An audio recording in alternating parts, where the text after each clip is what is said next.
Imagine the universe. Now imagine everything in it constantly getting farther apart. That's kind of like inflation, but instead of galaxies, it's prices. Inflation is a rise in the general price level of goods and services. This means your dollar buys less today than it did yesterday. Think of it like this. If a loaf of bread cost $2 last year and now costs $2.25, that's inflation. Your dollar doesn't stretch as far. Inflation is a fact of life in most economies. It's usually a gradual process, like a slow leak in a tire. Over time, it can make a big difference in your purchasing power. Several forces can cause this cosmic dance of prices. One is demand-pull inflation. Imagine everyone wants the latest gadget. Demand goes up, but supply is limited. Prices rise as people are willing to pay more. Another culprit is cost-push inflation. Think of rising oil prices. This increases production costs for many goods, pushing up prices. Governments printing too much money can also fuel inflation. More money in circulation chasing the same amount of goods leads to price increases.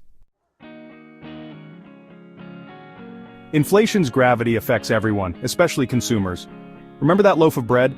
Now imagine all your groceries costing more. That vacation you saved for?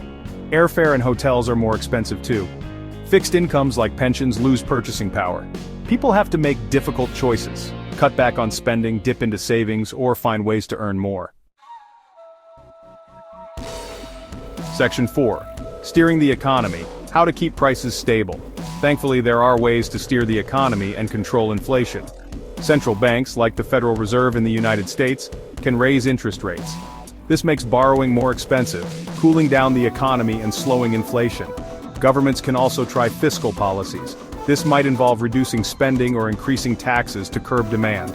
The goal is to achieve a Goldilocks level of inflation. Not too hot, not too cold. A little inflation can be a sign of a healthy economy. Deflation or falling prices can be even more dangerous. Section 5. When inflation runs wild, a recipe for disaster. Unchecked inflation can spiral out of control, leading to hyperinflation. This happened in Weimar Germany in the 1920s. Prices rose so fast that money became almost worthless. People used wheelbarrows full of cash to buy bread. While rare, hyperinflation is a stark reminder of the importance of economic stability. It can wipe out savings, destroy businesses, and lead to social unrest. Section 6. Navigating the cosmos of costs. Smart saving tips. Even during inflation, there are ways to navigate the cosmos of costs. Consider these strategies. Shop around for the best deals. Buy in bulk when possible. Negotiate with service providers. Consider energy-efficient appliances. Explore alternative transportation options. Remember, knowledge is power. By understanding inflation and making informed decisions, you can weather the economic storms and come out ahead.